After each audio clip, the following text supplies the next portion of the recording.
नमस्कार दोस्तों, आज मैं कोडिंग डिकोडिंग का पार्ट 9 लेकर आया हूँ। और आज जो मैं कोडिंग डिकोडिंग में बताने वाला हूँ वो काफ़ी इम्पोर्टेंट है। इस तरीके का जो पैटर्न है वो आपने कोडिंग डिकोडिंग में देखा होगा, और आज इसी से रिलेटेड जो भी आपका डाउट होगा वो क्लियर हो जाएगा। और अगर आपको आता है इस तरीके का पैटर्न तो आप बेशक इसको देख सकते हो और समझ सकते हो। अगर कोई सर्टेन पॉइंट पे कहीं भी डाउट होगा तो वो क्लियर हो जाएगा। तो स्टार्ट करते हैं आज का सेशन। सबसे पहले मैंने यहाँ पे लिखा है, कुछ कोड लेकर आया हूँ, उसके बारे में बता देता हूँ क्या है, उसके बाद मैं इसको एक्सप्लेन करूँगा।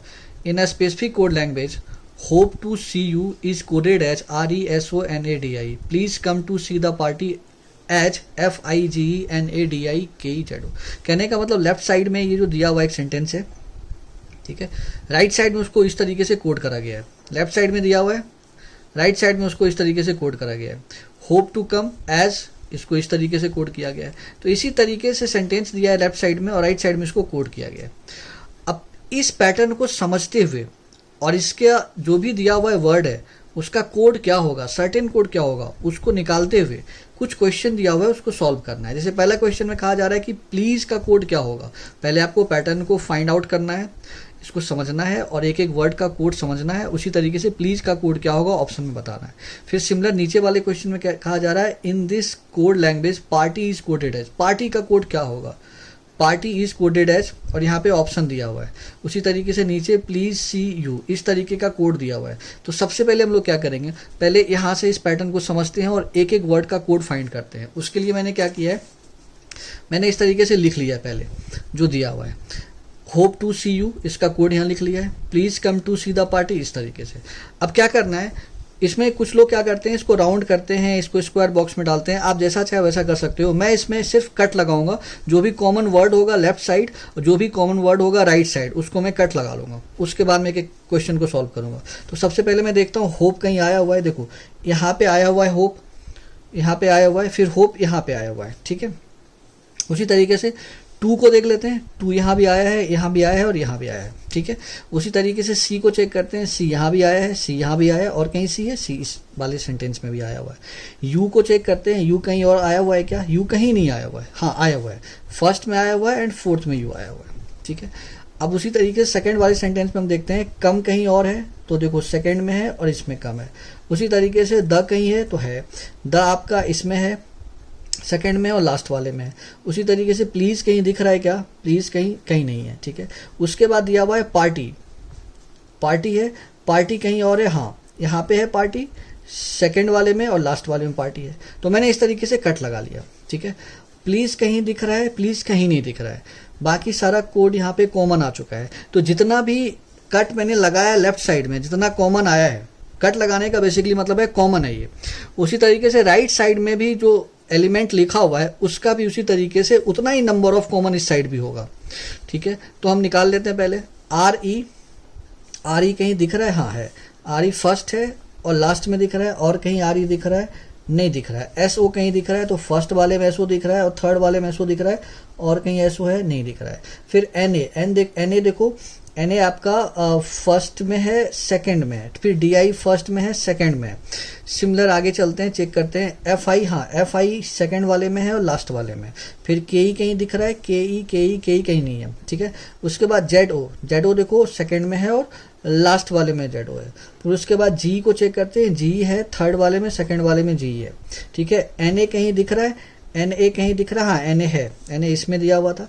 तो उसके बाद डी आई भी है, ठीक है। तो आप ध्यान से देख सकते हो कि जैसे आप देखो जितना कॉमन था लेफ्ट वाले साइड में उतना ही राइट साइड में कॉमन आ गया। अब हम एक एक वर्ड का फाइंड करके बता सकते हैं कोड क्या होगा। देखो प्लीज यहाँ पे बच गया है, प्लीज जब बच गया है तो यहाँ पे के ही बच गया है। तो इसका मतलब प्लीज का जो सर्टेन कोड होगा वो के ही होगा, ठीक है। अब हम एक एक करके क्वेश्चन को सॉल्व करते हैं, ठीक है। सबसे पहले क्वेश्चन में कहा जा रहा है in this code language please is coded as. Please का कोड क्या होगा, तो देखो प्लीज का के ही फिक्स है, तो इसका जो आंसर होगा सेकंड वाला करेक्ट हो जाएगा, ठीक है। उसी तरीके से आगे आते हैं। In this code language party is coded as, party का कोड क्या होगा, देखो पार्टी जो है वो किस किस में कॉमन है, तो सेकंड में है और लास्ट वाले में कॉमन है। तो सेकंड एंड लास्ट में क्या कॉमन दिख रहा है आपको, तो कॉमन हम चेक कर लेते हैं पहले। तो सेकंड एंड लास्ट में अगर आप ध्यान से आओगे और देखोगे तो आपको नजर आएगा कि एक तो ZO कॉमन दिख रहा है मुझे, जो कि सेकंड और लास्ट वाले की बात कर रहा हूं मैं, ZO दिख रहा है। और क्या दिख रहा है, ZO के अलावा और FI दिख रहा है, ZO एंड FI दिख रहा है, और ये दोनों किसी और में है भी नहीं। ZO भी है, FI भी है। अब कोड तो मुझे एक फाइंड करना होगा पार्टी के लिए, लेकिन सर्टेन तो मुझे नहीं मिल रहा है क्योंकि दो दो वर्ड यहाँ पे कॉमन आ रहा है। जब इस केस आ जाए, जब कॉन्फ्लिक्ट कर जाए, दो दो वर्ड कॉमन आ जाता है, तो उस केस में जो आंसर होता है वो इधर और के फॉर्म में होता है, क्योंकि दोनों ही, क्योंकि पार्टी सेकंड में भी है और फोर्थ में भी है, और सेकंड फोर्थ में दो कॉमन आ रहा है, ZO भी आ रहा है, FI भी आ रहा है, तो हम फिक्स नहीं कर सकते। तो इसका ऑप्शन देखना पड़ेगा क्या क्या दिया हुआ है। तो देखो इसमें कहीं ZO FI है, इधर RE और FI, इधर ZO NA, इधर ZO और FI। देखो थर्ड ऑप्शन में जाओगे तो लिखा हुआ मिलेगा इधर ZO और FI, तो ये वाला इसका करेक्ट आंसर हो जाएगा, क्योंकि सर्टेन कोड इसका नहीं आ सकता है, दो कॉमन आ रहा है इसलिए नहीं होगा। ठीक है, उसके बाद थर्ड क्वेश्चन में आते हैं। थर्ड में कहा जा रहा है कि please see you, please see you. ठीक है, तो प्लीज का कोड तो मुझे पता है कि प्लीज का कोड क्या हो जाएगा, KE हो जाएगा। प्लीज का कोड जो है वो KE है। ठीक है, KE प्लीज का कोड है। उसके बाद C का कह रहा है, तो C कहाँ पे कॉमन है चेक करते हैं। C देखो फर्स्ट में है, सेकंड में है और लास्ट में है, तो इधर आके चेक करते हैं फर्स्ट सेकंड लास्ट में कॉमन क्या आ रहा है। तो फर्स्ट में, सेकंड में एंड लास्ट में, तो देखो फर्स्ट सेकंड एंड लास्ट में आप ध्यान से देखोगे NA और NA आ रहा है। फर्स्ट सेकंड लास्ट में NA आ रहा है, NA, तो NA हो गया C का। और U का कोड, U देखो फर्स्ट में है और उसके बाद U कहीं और है, U हाँ लास्ट में, फर्स्ट एंड लास्ट। सिर्फ फर्स्ट एंड लास्ट में क्या कॉमन आ रहा है, तो फर्स्ट एंड लास्ट में जो कॉमन आ रहा है वो आ रहा है, आप ध्यान से देखोगे RE दिखेगा आपको, R और E। ठीक है, RE, तो इसका मतलब KE NA RE। ध्यान रखना कि हो सकता है इसी ऑर्डर में नहीं दिया हुआ हो सकता है RE NA और KE, ये भी सही होगा। सिर्फ इसका कोड मैच करना है, ये किस ऑर्डर में है उससे कोई दिक्कत नहीं है। ठीक है, तो ऑप्शन में आगे देखते हैं, जिसमें मिलेगा वही ना सही। तो KE NA RE, देखो RE भी है, NA भी है, ये भी मेरा आया हुआ है, और KE भी आया हुआ है। बाकी सारा ऑप्शन आप चेक करके देख सकते हो, ऐसा नहीं है। ठीक है, तो ये फर्स्ट वाला करेक्ट है। इसमें RE है, NA है और KE है, उसी ऑर्डर में दिया हुआ है, तो इसका A आंसर सही हो जाएगा। देन नेक्स्ट क्वेश्चन है कि SODI RE का कोड क्या होगा। SODI और RE का कोड क्या होगा, देखते हैं क्या होता है।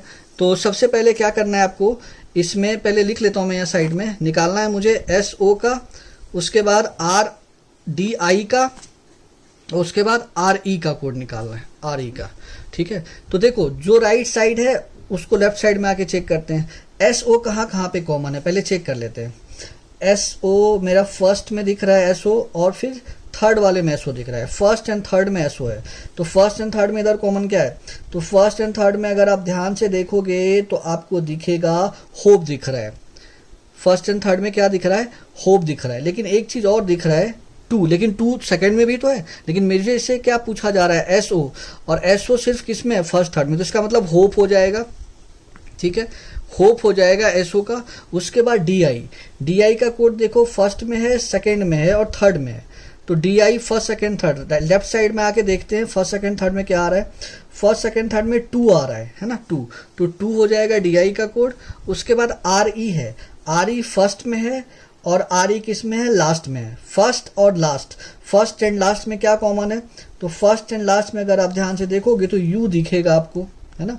फर्स्ट एंड लास्ट में U भी है और C भी है, बट C सेकंड में भी है, U सिर्फ फर्स्ट एंड लास्ट में है। और री भी क्या कह रहा है, री कहाँ है, फर्स्ट और लास्ट में ही है, बाकी किसी में RE नहीं है, तो इसका मतलब यही होगा, U होगा इसका कोड। ठीक है, तो होप टू U होगा इसका करेक्ट।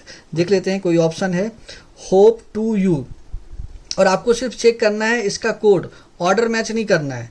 तो देख लेते हैं, जिसमें भी होप टू और U होगा वही मेरा आंसर होगा, होप टू U। देखो U होप टू लिखा हुआ है यहाँ पे, इसका मतलब यही वाला सही है। ऑर्डर मैच नहीं करना है, सिर्फ कोड को मैच करना है। तो ये इसका फाइनल, इसका फोर्थ वाला जो क्वेश्चन है उसका आंसर ही होगा। तो मैं ऐसा उम्मीद करता हूँ कि ये जो मैंने आपको पैटर्न आज बताया है कोडिंग डिकोडिंग का, जो ये 9th पार्ट में मैंने बताया आपको 100% समझ में आएगा। एक दो बार वीडियो को दोबारा रिपीट करके देखना। अगला वीडियो जो लेकर आऊँगा सिमिलर टाइप ऑफ क्वेश्चन लेकर के आऊँगा, तो उससे और भी जो डाउट होगा आपका क्लियर हो जाएगा। मिलते हैं नेक्स्ट वीडियो में, धन्यवाद।